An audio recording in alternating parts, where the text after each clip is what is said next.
저는 오늘 이 시간 하나님이 그것을 달라고 하십니다라는 제목으로 말씀을 증거하고자 합니다. 사람마다 취향이 있습니다. 사람마다 좋아하는 것이 있고 싫어하는 것이 있습니다. 사람마다 다 다른 것 같습니다. 같은 것을 먹어도 반응이 다릅니다. 어떤 사람은 블랙커피를 좋아하는 사람이 있는가 하면 어떤 사람은 달달한 커피를 좋아하는 사람이 있습니다. 어떤 사람은 고기를 좋아하는데 또 어떤 사람은 생선 또는 채식을 더 좋아합니다. 어떤 사람은 바다를 좋아하는데 또 어떤 사람은 산을 좋아합니다. 이처럼 사람의 취향이 다 다르기 때문에 어떤 한 사람을 이해하고 그 사람을 잘 섬기기 위해서는요, 그 사람의 취향, 그 사람이 좋아하는 것이 무엇인지 먼저 알아야 합니다. 어떤 사람은 듣는 것보다 말하는 것을 좋아하는데 그 사람에게 하루 종일 남의 이야기만 듣고 있으라고 한다면 그것은 정말 곤욕스러운 일일 것입니다. 운동을 정말 좋아하는데 하루 종일 책상에만 앉아 있어야 한다면 더 이상 견디기 힘들 것입니다. 그래서 먼저 그 사람을 잘 알고 잘 섬기기 위해서는요, 그 사람이 무엇을 좋아하는지, 그 사람의 입맛, 그 사람의 취향을 알아야 하는 것입니다. 그런데 우리 주변에 자신의 취향이 늘 무시당하는 분이 한 분이 있습니다. 남들은 나름대로 그분을 잘 섬긴다고 섬기는데 섬김받는 이분은 참 불편해 하십니다. 누구이시겠습니까? 우리의 왕, 우리의 하나님이십니다. 우리는 하나님을 예배하며 우리는 하나님을 잘 섬기는 것 같습니다.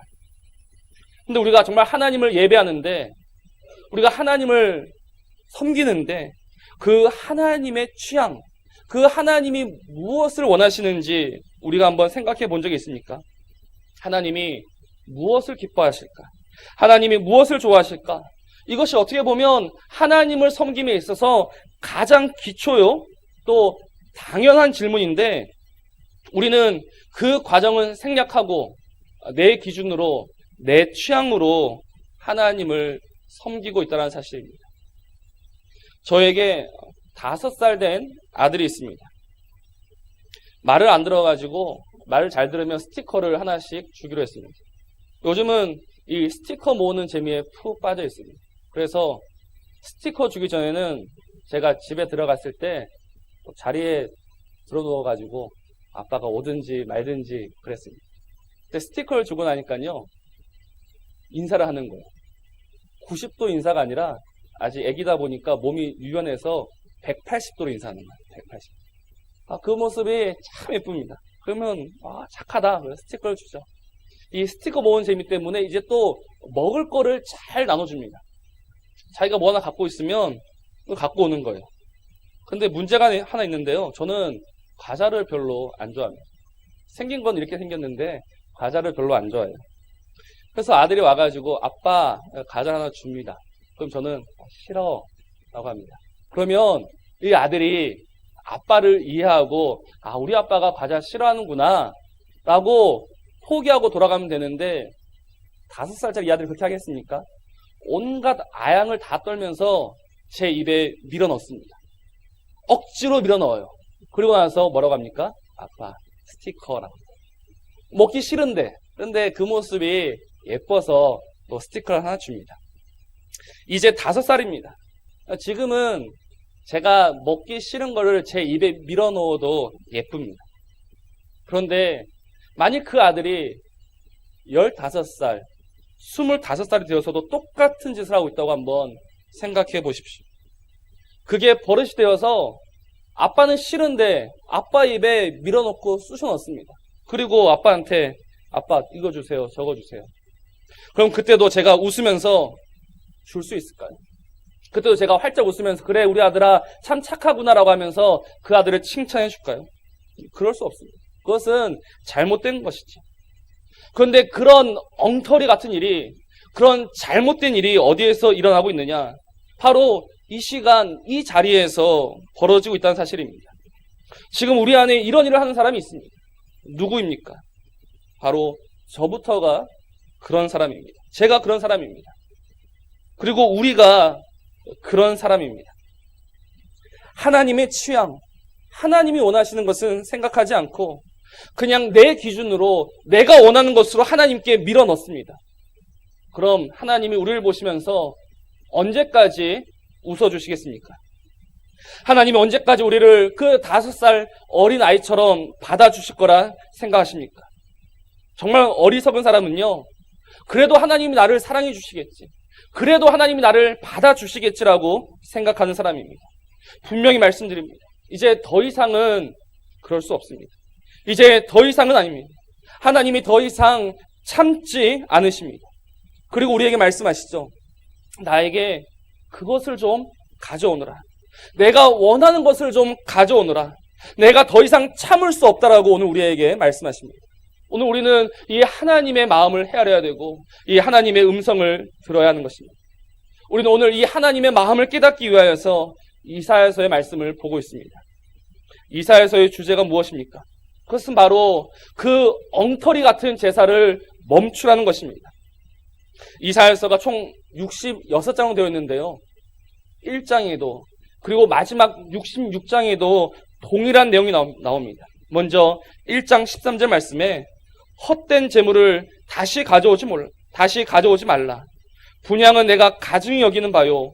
월삭과 안식일과 대회로 모이는 것도 그러하니 성회와 아울러 악을 행하는 것을 내가 견디지 못하겠다라고 하십니다. 그리고 이사야서의 마지막 66장에도 오늘 3절 말씀이죠.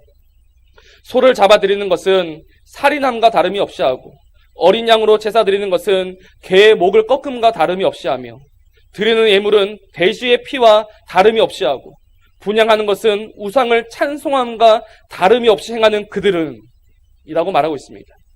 그리고 오늘 4절 말씀의 결론, 내가 그것을 기뻐하지 않는다라고 하십니다.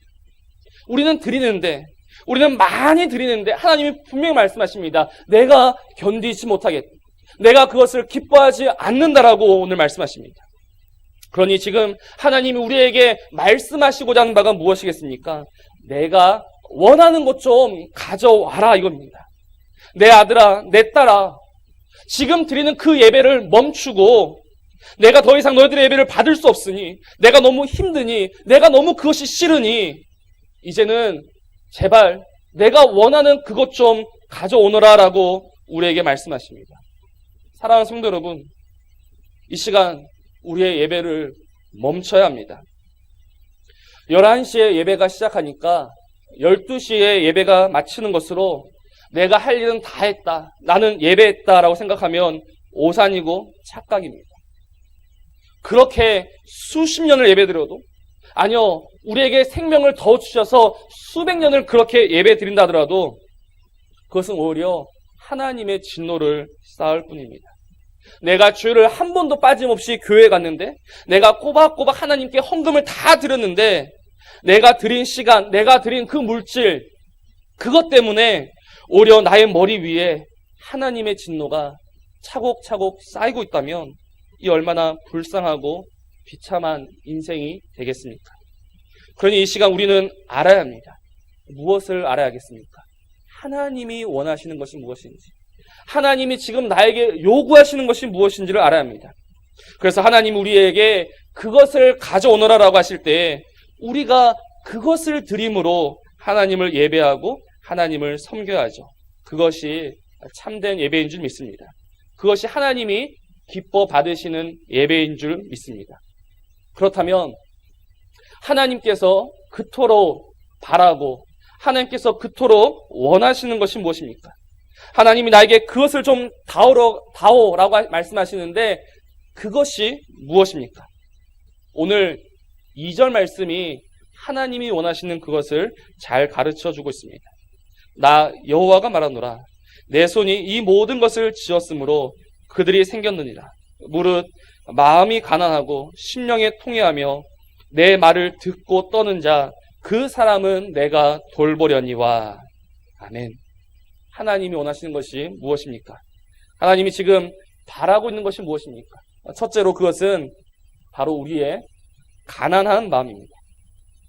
하나님이 지금 우리에게 기대하시는 것이 무엇이냐? 우리의 가난한 마음입니다. 여기서 가난하다는 것은요, 물질적으로 가난하다는 것을 의미하지 않습니다. 여기서 말하는 가난한 마음이라는 것은요, 히브리 말로 번역하면 고통스러운 마음, 비참한 마음, 약한 마음입니다. 히브리 말로 번역하면 고통스럽고 상하다 이렇게 번역할 수 있는데, 지금 우리말로 번역하면 어떻게 번역할 수 있을까요? 지금 이 시대의 말로 바꾸면 어떻게 바꿀 수 있을까요? 그것은 바로 스트레스를 받은 마음입니다. 하나님이 지금 우리에게 원하신 것이 무엇이냐? 스트레스를 받은 마음이죠. 우리의 마음이 왜 스트레스 받습니까? 우리의 마음이 왜 그토록 눌림을 당합니까? 하나님 때문입니다. 하나님만 아니면 마음 상할 일이 없고, 하나님만 아니면 스트레스 받을 일이 없는데, 하나님을 따라가자니, 하나님을 믿자니 마음에 스트레스를 받는 겁니다. 이는 하나님을 신뢰하는 사람의 당연한 특징입니다. 하나님을 믿는 자는요, 스트레스를 받을 수밖에 없습니다. 내가 하나님을 믿는데 스트레스를 받을 일이 없다. 그것은 무엇인가 잘못됐습니다. 하나님을 믿는 자는요, 스트레스를 받게 되어 있습니다. 그러면 이 스트레스를 풀어야 됩니다. 스트레스를 풀지 않으면 병이 되겠죠. 그래서 정말 세상에서도 스트레스를 풀기 위한 다양한 방법들이 있습니다. 어제 TV를 보니까 70이 넘으신 할머니도요, 집에서 스트레스를 받으셔가지고 춤을 추러 다니시는 거예요. 대단한 할머니셨습니다. 사람들은 또 어떻게 합니까? 술로, 담배로, 등산으로, 쇼핑으로, 먹는 것으로 이 스트레스를 다 풀고 있습니다. 그러면 하나님을 믿는 우리는 어떻습니까? 안 그래도 하나님 때문에 다른 사람들보다 갑절로 스트레스를 받는 우리는 어디에서 이 스트레스를 풀 수 있습니까? 어디에서 우리의 이 상한 마음이 고침받을 수 있습니까? 이것이 바로 오늘 설교의 포인트입니다. 하나님이 지금 우리에게 원하신 것이 무엇이냐? 그래, 그 스트레스 받은 마음, 그것을 나에게 가져오라는 것입니다. 그러면 내가 돌봐줄게. 내가 그것을 치료해줄게. 그것을 내가 풀어줄게라고 오늘 우리에게 말씀하십니다. 그리고 우리에게 말씀하시죠. 그러니 너희들은 스트레스 받는 것을 두려워하지 말아라. 스트레스를 받는 것을 무서워하지 말고 물러서지 말고 받아라. 그러면 그것을 누가 해결해 주시겠다? 하나님이 친히 해결해 주시는 것입니다. 너희들이 나를 위해 받는 스트레스를 내가 기뻐합니다. 내가 기뻐하고 이제 내가 그것을 능히 풀어줄 테니 가져오너라라고 우리가 말씀하십니다. 그러므로 우리가 오늘 하나님을 예배하면서 가지고 와야 하는 마음이 무엇입니까? 상한 마음, 지친 마음, 스트레스 받은 마음입니다. 그런데 문제가 무엇입니까? 정말 내 삶 가운데 하나님 때문에 받는 스트레스가 없는 것이 가장 큰 문제이죠. 하나님이 정말 지치고 지칠 대로 완전히 사가져 버린 그 마음, 그래 그거 가져와라. 그럼 내가 얼마든지 치료해 줄게라고 하셨는데 정말 문제가 무엇이냐? 우리의 마음이 하나님 때문에는 하나도 상하지 않는다는 것입니다. 하나님 때문에 속상한 일이 없는 것이 우리의 문제입니다. 왜 스트레스 받지 않습니까? 내 신앙과 부딪힐 일이 있으면 좀 부딪히고 싸워봐야 스트레스가 생기는데 이리 피하고 저리 피하니까 이렇게 돌아가고 저렇게만 돌아가니까 우리의 마음이 전혀 스트레스를 받지 않는 것입니다. 어떻게 하면 더 많이 가질까? 어떻게 하면 더 많이 누릴까? 이것만 스트레스를 받지 하나님이 원하시는 그 일을 찾아가면서 정말 하나님께 드릴 스트레스를 받은 마음을 찾아가면서 살아가지 않으니 우리는 아무것도 드릴 수 없고 하나님의 회복도 기대할 수가 없는 것이죠. 그렇기 때문에 오늘 우리의 마음이 지금 상해 있지 않다면, 우리의 마음이 지금 가난해져 있지 않다면, 오늘 우리의 마음 가운데 눌린 마음이 없다라면요, 오늘 이 예배는 아무리 거룩해 보이고 화려해 보이고 잘 진행되는 것처럼 보여도 이 예배는 하나님께서 기뻐 받으시는 예배가 될 수 없는 것입니다. 한번 곰곰이 생각해 보시기 바랍니다. 정말 하나님을 믿는데 내가 스트레스를 받을 일이 없을까요? 정말 하나님 때문에 내 마음이 눌리고 상할 일이 없을까요? 많습니다. 하나님만 잘 믿으면요, 정말 많은 스트레스를 받습니다. 특별히 어디에서 그 스트레스가 오느냐? 관계 속에서 옵니다. 이 관계 때문에 우리는 스트레스를 많이 받는데 특히 우리 기독교의 관계는 특이한 관계이죠. 기독교의 관계는 서로 낮아지려는 관계입니다. 세상은요, 서로를 밟고 올라갑니다. 그렇게 밟고 올라가다가 내려가지 않기 위해서 스트레스를 받습니다. 근데 기독교는 어떻습니까? 서로 내려가야 합니다. 가장 낮은 자리에 이미 누가 계십니까? 우리가 섬기는 우리 주님이 그 가장 낮은 자리에 계십니다. 그래서 우리는 어떻게 해서든지 남을 나보다 더 낮게 여기고 나는 낮은 자리로 들어가야 하는 것입니다. 그런데 우리가 어떻게 합니까? 정말 낮은 자리로 들어가면 스트레스를 받을 수밖에 없는데요. 낮은 자리에 들어가지 않고 우리가 위의 자리를 탐하죠. 우리가 올라가려고 합니다. 내가 커지려고 합니다. 그러니까 스트레스가 없는 겁니다. 한번 잘 생각해 보십시오. 정말 내가 하나님 때문에 그 사람을 섬기고 내가 그 사람을 섬기면서 낮은 자리를 찾아가는데 그것이 쉬울 수 있겠습니까? 우리의 본성이 있는데 하나님이 하라고 하시니까 낮은 자리를 찾아가긴 가는데 어렵고 스트레스를 받는 겁니다. 울면서 화가 나면서 자존심이 상하면서 하나님 때문에 제가 지금 그 낮은 자리를 찾아갑니다. 울면서 우리가 그렇게 하나님께 기도합니다. 근데 하나님께서 원하시는 것이 무엇이냐? 바로 정확히 그 마음을 원하신다는 거예요. 그래 힘들지. 그래 그 마음이야. 그 마음을 나에게 가지고 와야 한다고 말씀하십니다. 그래 네가 나 때문에 스트레스를 받았구나. 네가 나 때문에 정말 힘들구나. 하나님이 그 사람을 돌보시고 안으시고 위로해 주시는 것입니다. 그런데 우리가 이 일에 실패하는 겁니다. 우리가 큰 자가 되고 높은 자가 되니 스트레스가 없고 그래서 우리가 아무리 높은 자리에 있다 하더라도 하나님은 우리를 거들떠보지 않으시는 것입니다. 어떻게 하시겠습니까? 그래도 스트레스를 안 받으며 사시겠습니까? 그래도 내 마음이 상하지 않기 위해서 꼼수를 부리면서 정말 하나님을 믿을 때 나에게 다가오는 어려움은 정면 돌파하지 않고 이리저리 피해가면서 그렇게 사시겠습니까? 그렇다면 우리가 지금처럼 살아온 그대로 살아간다면 우리가 무엇을 드려도 하나님은 그것을 거부하십니다. 하나님은 그것을 이제 됐다라고 하십니다. 그리고 우리에게 다시 말씀하십니다. 너의 상한 마음을 나에게 좀 보여다오. 너의 지친 마음을 나에게 좀 다오라고 하십니다. 사랑하는 성도 여러분, 이 시간 정말 주의 이름으로 축원합니다. 주님 때문에 스트레스를 많이 받으십시오. 아멘이십니까? 주님 때문에 스트레스를 많이 받으십시오. 스트레스를 받고 마음이 많이 상해지십시오. 그 마음이 많이 무너지십시오. 그래야지만 하나님이 그 사람을 주목하시고 하나님이 그 사람을 위로하십니다. 그러니 하나님 때문에 오늘 우리가 그 스트레스 받는 자리를 찾아가십시오. 그리고 그 마음 그대로 하나님께 드리십시오. 하나님이 분명히 우리의 눈물을 닦아주시며 하나님이 우리를 돌보아 주실 줄 믿습니다. 두 번째로 하나님이 원하시는 그것은 무엇입니까? 첫 번째는 하나님 때문에 상하고 스트레스 받은 마음이면 두 번째로 하나님이 우리에게 원하시는 것은요, 통회하는 심령입니다. 하나님이 지금 우리에게 요구하시는 것, 그것은 뼈아픈 회개를 하나님은 지금 찾고 계십니다. 우리는 죄 가운데 태어나서 죄 가운데 거하며 죄와 함께 더불어 사는 인생입니다. 오늘 우리의 모습은, 우리의 삶은요, 죄와 떼어놓고 생각할 수가 없습니다. 그런데 이 죄와 더불어 살아가는 데 있어서 우리의 문제가 무엇이냐? 그 죄가 만성이 되어버린다는 겁니다.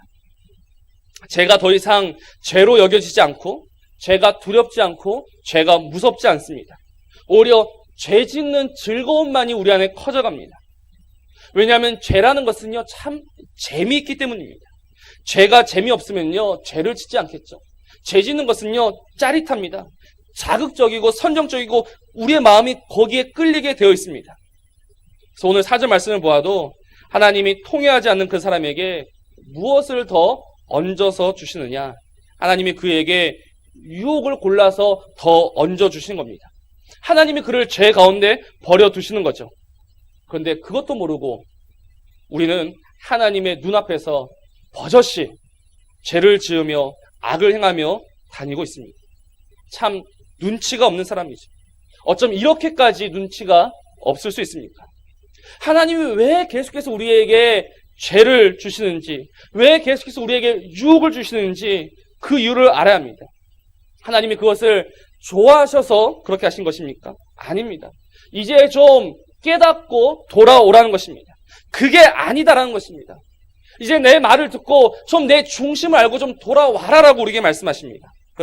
그런데 눈치 없는 우리는 그 하나님의 사인에는 아랑곳하지 않고 하나님의 눈앞에서 하나님의 목전에서 방자히 행하고 있습니다. 이제 우리는 눈치를 채야 합니다. 하나님의 깊은 뜻을 알아야 합니다.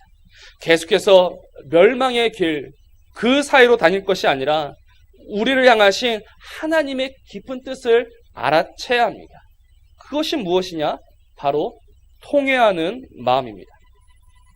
여기서 통회하다라는 이 말에는요, 불구가 되었다라는 의미가 있습니다. 무슨 뜻이겠습니까? 이제 하나님이 주신 은혜를 받아서 눈치를 채고 내 모습을 돌아보니 내가 이미 어떤 사람이 되어 있다?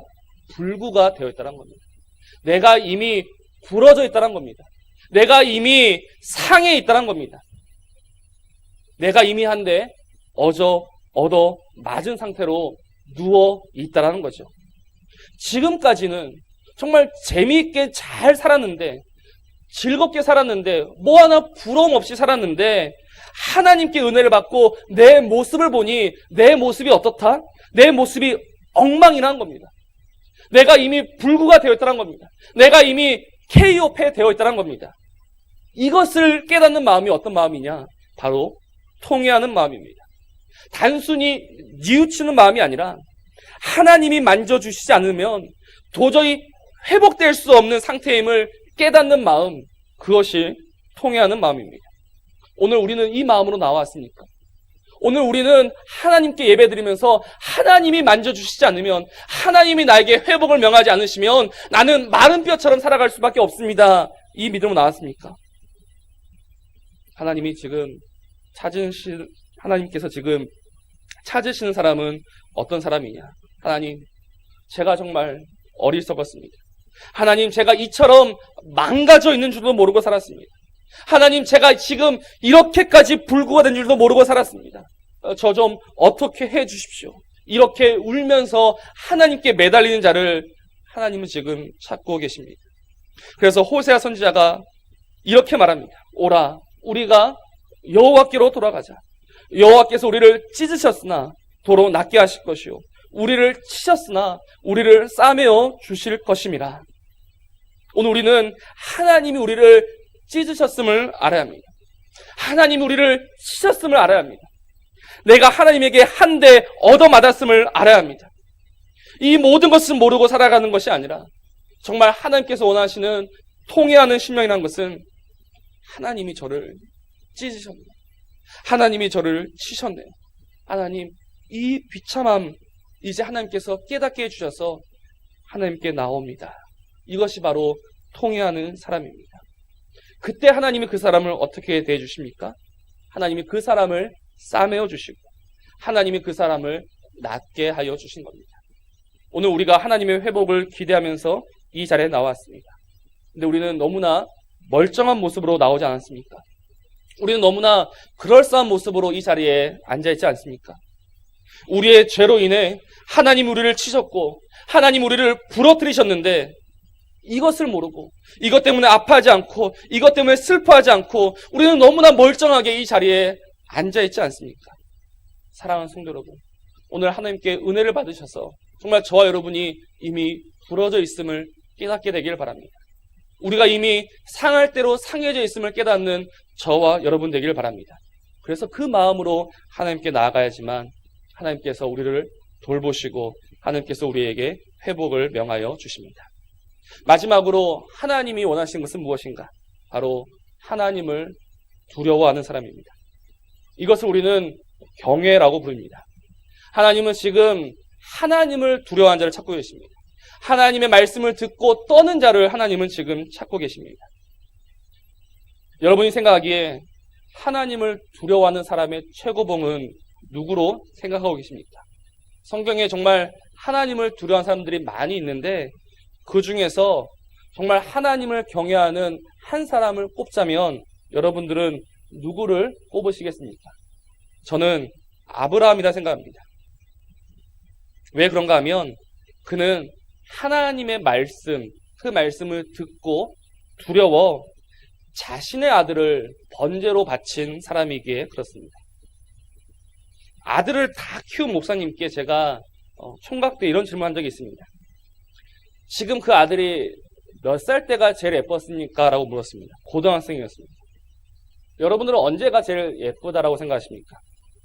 근데 그 목사님의 답을 듣고 제 질문이 참 어리석었다라고 깨닫게 되었습니다.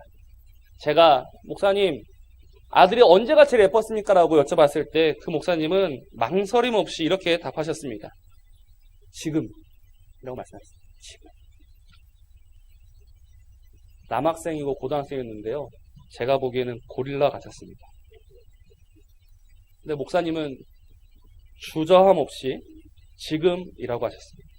그 답을 듣고 이게 아빠구나. 아빠의 눈에는 지금이 제일 예쁜 것입니다. 그렇다면 아브라함과 이삭의 관계는 어떠겠습니까? 약속의 아들이고 정말 100세 때 얻은 아들입니다. 하루하루가 지나면서 정말 그 이삭을 향한 아브라함의 마음은 커져만 갔을 것입니다. 그런데 이제 요셉이 예쁘장하게 커서 청소년이 되었습니다. 그때 하나님이 말씀하십니다. 네 아들 이삭을 나에게 바쳐라 라고 하십니다. 이건 있을 수가 없는 일입니다. 근데 아브라함은 그 하나님의 말씀에 주저함 없이 그 아들을 하나님께 번제로 바쳤습니다. 그때 하나님이 아브라함에게 하신 말씀이 이렇습니다. 창세기 22장 12절 말씀에 사자가 이르시되 그 아이에게 내 손을 대지 말라. 그에게 아무 일도 하지 말라. 내가 내 아들 내 독자까지도 내게 아끼지 아니하였으니 내가 이제야 네가 하나님을 경외하는 줄을 아노라라고 하셨습니다.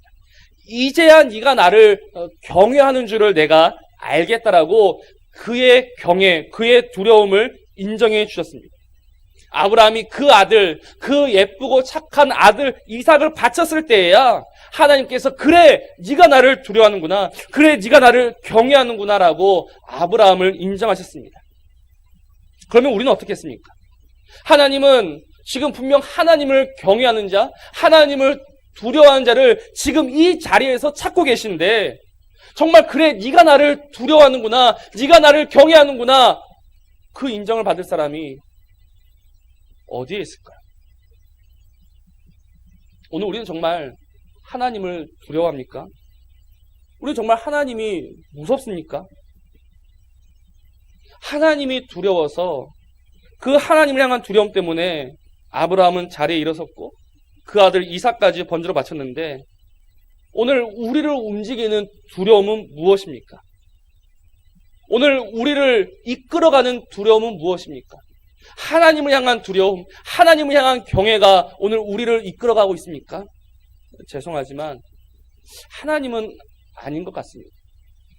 오늘 우리 안에 있는 두려움은요, 하나님은 아닌 것 같습니다. 그럼 무엇이겠습니까?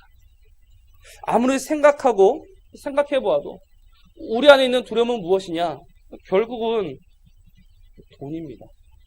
우리는 돈 때문에 움직이고 돈 때문에 살며 돈이라면 자녀도 바칠 수 있는 사람이 되고 말았습니다. 오늘 아침에 이런 뉴스가 있었습니다. 초등학교 4학년부터 고등학교 3학년까지 7,000명을 대상으로 행복의 조건을 물었습니다. 그런데 참 감사하게 초등학생, 중학생은 가정의 화목이었습니다. 근데 고등학생의 1등은 무엇일까요? 19.23%가 돈이라고 말했습니다. 왜 그랬을까요? 우리가 그렇게 보여주었기 때문입니다. 우리가 그렇게 살았기 때문입니다. 우리가 그렇게 가르쳐 주었기 때문입니다. 우리가 돈에 매여 있는 것을 그들에게 보여주어서 그렇습니다. 그래서 정말 시간이 지나면 지날수록 더 좋은 것을 바라보아야 하고 하나님을 붙들어야 하는데 결국 돈으로 돌아가는 인생이 되고 있는 것입니다. 하나님은 돈에 질투심을 가지고 있습니다. 하나님께서 선포하십니다. 한 사람이 두 주인을 섬기지 못할 것이니 너희가 하나님과 재물을 겸하여 섬길 수 없다라고 못 박아 말씀하십니다. 하나님은 지금 매우 수치스러우십니다. 하나님은 지금 창피하십니다. 그렇지 않겠습니까? 만일 자녀가 부모님을 자기가 가지고 있는 선물과 비교한다고 생각해 보십시오. 아빠도 좋고 아빠가 준 곰인형도 좋다. 그래서 내가 아빠를 택할까 곰인형을 택할까 고민하고 있다면, 진지하게 고민하고 있다면 그 아버지의 마음이 어떠하겠습니까? 똑같습니다. 어찌 하나님과 돈을 저울질을 할 수가 있습니까? 하나님이 그 마음이 민망합니다. 그런데 실제 우리는 어떻게 합니까? 늘 마음속에 저울질하며 살아갑니다. 왜 저울질합니까? 저울질하는 근본적인 이유는요, 하나님이 두렵지 않기 때문입니다. 오히려 뭐가 더 두렵습니까? 돈이 없는 것이 더 두렵습니다. 돈이 없으면 할 수 없는 것이 너무나 많죠. 돈이 없으면 불편합니다. 돈이 없으면 괴롭습니다. 돈이 없다는 것은 상상하기도 싫습니다. 그래서 결국 우리 마음속의 저울추가 돈에 기울어져 가고 돈에 빠진 인생이 되는 것입니다. 그러니 하나님이 어찌 우리를 받으실 수 있겠습니까? 하나님은 지금 우리에게 요구하십니다. 너희들 그것이 아니다. 너희들은 나를 두려워해야 된다고 말씀하십니다.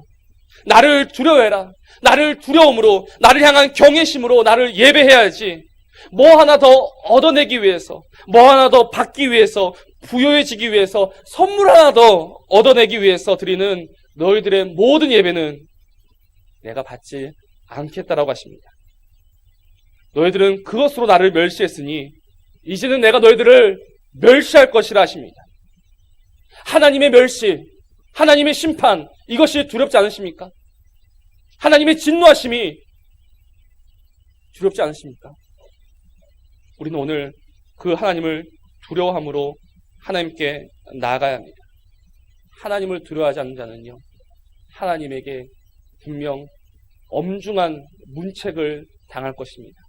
그때는 돌이킴도 없고 후회도 늦습니다. 지금입니다. 지금 이 하나님의 음성을 통해서 하나님을 두려워해서 하나님을 경외함으로 하나님을 참되이 예배하는 저와 여러분 되기를 간절히 소원합니다. 말씀을 맺겠습니다. 이제 우리는 하나님이 무엇을 원하시는지, 하나님이 지금 나에게 요구하시는 것이 무엇인지 알았습니다. 그러면 이제 하나님이 원하시는 그것을 드려야 합니다. 그 외에 다른 것을 드려봤자 하나님은 거들떠 보지도 않으십니다. 하나님은 그것을 받지 않는 이상 여전히 싫어하시고 여전히 슬퍼하십니다. 하나님이 우리에게 원하시는 것은 하나님 때문에 스트레스 받은 우리의 마음입니다. 그런 우리를 하나님이 위로해 주시기 원하십니다. 힘들었지? 그래, 참 힘들었을 거야. 이 하나님의 위로가 스트레스 받은 자에게 있습니다. 하나님은 죄를 깨닫고 이미 망가져버린 우리를 고치기를 원하십니다. 그래, 이제라도 네가 돌아와줘서 고맙다. 참 잘 돌아왔다. 내가 너를 싸매어 주겠다라고 하십니다. 하나님은 하나님을 두려워하는 자를 사랑하십니다. 그래, 내가 좀 무서웠지? 그러나 나는 너의 아빠란다. 괜찮다. 두려워하지 말아라라고 하십니다. 이것이 바로 하나님이 우리에게 원하시는 우리의 모습입니다.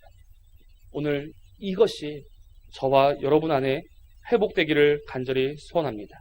그래야 해서 저와 여러분이 정말 하나님께 받음직해지는 산 제물이 되기를 주의 이름으로 소원하고 기도합니다.